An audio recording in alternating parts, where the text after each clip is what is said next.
Item ಯಾವುದೇ ಇರಲಿ try ಮಾಡಿ ಆಚಿ ಚಿಕನ್ ಮಸಾಲಾ. ಡಿಕೆ ಶಿವಕುಮಾರ್ ನಿರಂತರ ಪ್ರಯತ್ನಕ್ಕೆ ಕೊನೆಗೂ ಫಲ ಸಿಕ್ಕಿದೆ. ನಿನ್ನೆ ರಾಹುಲ್ ಗಾಂಧಿ ಅವರನ್ನ ಡಿಕೆಶಿ ಭೇಟಿಯಾಗಿದ್ದಾರೆ. ರಾಜ್ಯ ರಾಜಕೀಯದಲ್ಲಿ ಈ ಭೇಟಿ ಸಾಕಷ್ಟು ತಲ್ಲಣ ಸೃಷ್ಟಿ ಮಾಡಿದೆ. ಈ ಬಗ್ಗೆ ಒಂದು ರಿಪೋರ್ಟ್ ಇದೆ, ನೋಡ್ಕೊಂಡು ಬನ್ನಿ.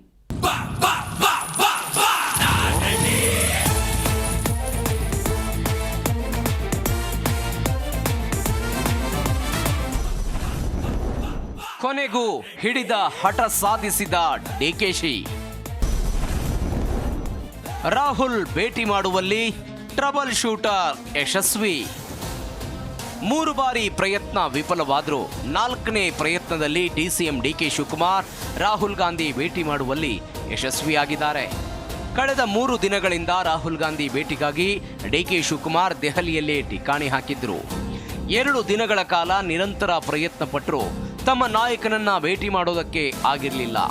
ಎಐಸಿಸಿ ಅಧ್ಯಕ್ಷ ಮಲ್ಲಿಕಾರ್ಜುನ್ ಖರ್ಗೆ ಹಾಗೂ ಎಐಸಿಸಿ ಪ್ರಧಾನ ಕಾರ್ಯದರ್ಶಿ ಕೆಸಿ ವೇಣುಗೋಪಾಲ್ ಸಹಕಾರದಿಂದ ನೆಚ್ಚಿನ ನಾಯಕನನ್ನ ಭೇಟಿ ಮಾಡುವಲ್ಲಿ ಸಫಲರಾಗಿದ್ದಾರೆ. ತಮ್ಮ ಹಲವು ದಿನಗಳ ಆಸೆಯನ್ನ ಒಂದೇ ಉಸಿರಿಗೆ ತೋಡಿಕೊಂಡಿದ್ದಾರೆ. ಸಿಎಂ ಕುರ್ಚಿ ಬೇಡಿಕೆಯನ್ನ ವರಿಷ್ಠರ ಮುಂದೆ ಬಿಚ್ಚಿಟ್ಟಿದ್ದು ಕನಸು ನನಸು ಮಾಡುವಂತೆ ಕೋರಿದ್ದಾರೆ. ಹೈಕಮಾಂಡ್ನಿಂದ ಡಿಕೆಶಿಗೆ ಸಿಕ್ತು ಭರವಸೆ. ಡಿಕೆಶಿ ಆಸೆಗೆ ರಾಹುಲ್ ಗ್ರೀನ್ ಸಿಗ್ನಲ್ ಕೊಟ್ರ ಇಲ್ವಾ? ಇನ್ನು ಡಿಸಿಎಂ ಡಿಕೆ ಶಿವಕುಮಾರ್ ರಾಹುಲ್ ಗಾಂಧಿ ಭೇಟಿ ಮಾಡಿ ತಮ್ಮ ಮನದಿಂಗಿತವನ್ನೆಲ್ಲ ಅವರ ಮುಂದಿಟ್ಟಿರೋದು ನಿಜ.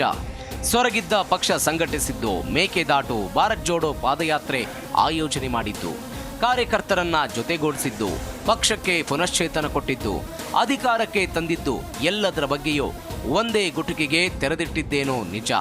ಆದರೆ ರಾಹುಲ್ ಗಾಂಧಿ ಕಡೆಯಿಂದ ಸಿಕ್ಕಿರೋ ಭರವಸೆ ಏನು ಅನ್ನೋದು ಒಟ್ಟಾಗಿಯೇ ಉಳಿದಿದೆ.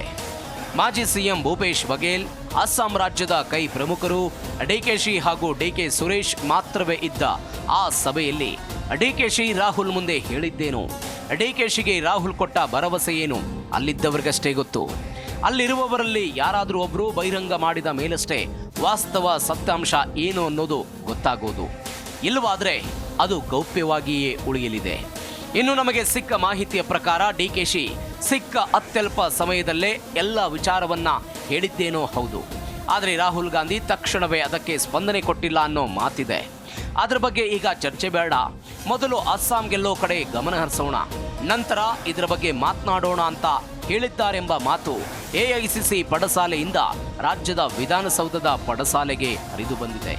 ಯಾಕಂದ್ರೆ ರಾಹುಲ್ ಗಾಂಧಿ ಕರ್ನಾಟಕದ ರಾಜಕಾರಣ, ಇಲ್ಲಿಯ ನಾಯಕರ ಸಾಮರ್ಥ್ಯ ಎಲ್ಲವೂ ಕೂಡ ಗೊತ್ತಿದೆ.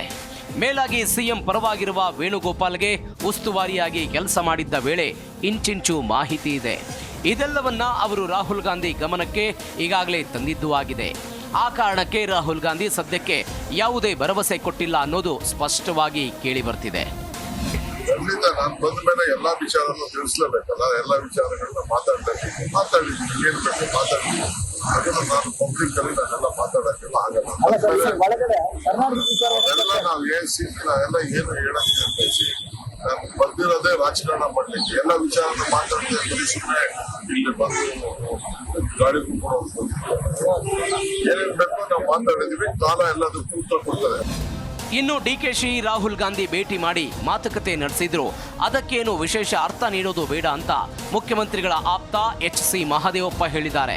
ಯಾವುದೇ ಕಾರಣಕ್ಕೂ ಸಿದ್ದರಾಮಯ್ಯ ಅಧಿಕಾರ ಬಿಟ್ಟುಕೊಡಲ್ಲ ಅಂತ ಕಡ್ಡಿ ತುಂಡು ಮಾಡಿದಂತೆ ಹೇಳಿದ್ದಾರೆ. ಮಹದೇವಪ್ಪ ಈ ಹೇಳಿಕೆ ನೀಡ್ತಾರೆ ಅಂದ್ರೆ ಅದರ ಹಿಂದೆ ಏನೋ ಬಲವಾದ ಕಾರಣ ಇರಲೇಬೇಕು. ಇಲ್ಲವಾದ್ರೆ ಡಿಕೆಶಿ ಅವರನ್ನ ಎದುರು ಹಾಕಿಕೊಂಡು ಮಹದೇವಪ್ಪ ಈ ಹೇಳಿಕೆ ನೀಡ್ತಾರೆ ಅಂದ್ರೆ ಅದು ಸಾಧ್ಯವೇ ಇಲ್ಲ. ಈಗಾಗಲೇ ಸಿದ್ದರಾಮಯ್ಯಗೆ ಅಂತ ಗ್ರೀನ್ ಸಿಗ್ನಲ್ ಬಂದಿರಬಹುದು, ಅಥವಾ ಒಂದು ವೇಳೆ ಡಿಕೆಶಿಗೆ ಅವಕಾಶ ವರಿಷ್ಠರು ಕೊಟ್ಟರು ಅದಕ್ಕೆ ನಾವು ಸೆಡ್ಡು ಹೊಡೆಯೋದು ಗ್ಯಾರಂಟಿ ಎನ್ನುವಂತಿದೆ. ಇದರ ಜೊತೆಗೆ ಇನ್ನಷ್ಟು ದೆಹಲಿಯಿಂದ ಬರ್ತಿರುವ ಮಾತು ಅಂದ್ರೆ ಈಗ ಸಿದ್ದರಾಮಯ್ಯನವರಿಗೆ ಸಪೋರ್ಟ್ ಮಾಡ್ತೇನೆ, 2028ಕ್ಕೆ ನನಗೆ ಸಿಎಂ ಕೊಡ್ತೀವಿ ಅಂತ ಘೋಷಿಸಿಬಿಡಿ, ನಮ್ಮ ಇಲಾಖೆಯು ನನಗೆ ಇರಲಿ ಅಂತ ಡಿಕೆಶಿ ವರಿಷ್ಠರ ಮುಂದೆ ಸಂಧಾನ ನಡೆಸಿದ್ದಾರೆ ಅಂತಲೂ ಹೇಳಲಾಗ್ತಿದೆ. ಒಟ್ನಲ್ಲಿ ಡಿಕೆಶಿ 4ನೇ ಪ್ರಯತ್ನದಲ್ಲಿ ರಾಹುಲ್ ಗಾಂಧಿ ಭೇಟಿ ಮಾಡಿದ್ದಾರೆ. ಅಲ್ಲದೆ ಈ ವೇಳೆ ತಮ್ಮ ಮನದಿಂಗಿತವನ್ನ ಪ್ರಸ್ತಾಪಿಸಿದ್ರು. ಆದರೆ ಅವರ ಆಸೆಯನ್ನ ವರಿಷ್ಠರು ಈಡೇರಿಸ್ತಾರಾ? ಕಾದು ನೋಡಬೇಕಿದೆ. Rachappa Suttur, political bureau, Zee Kannada news.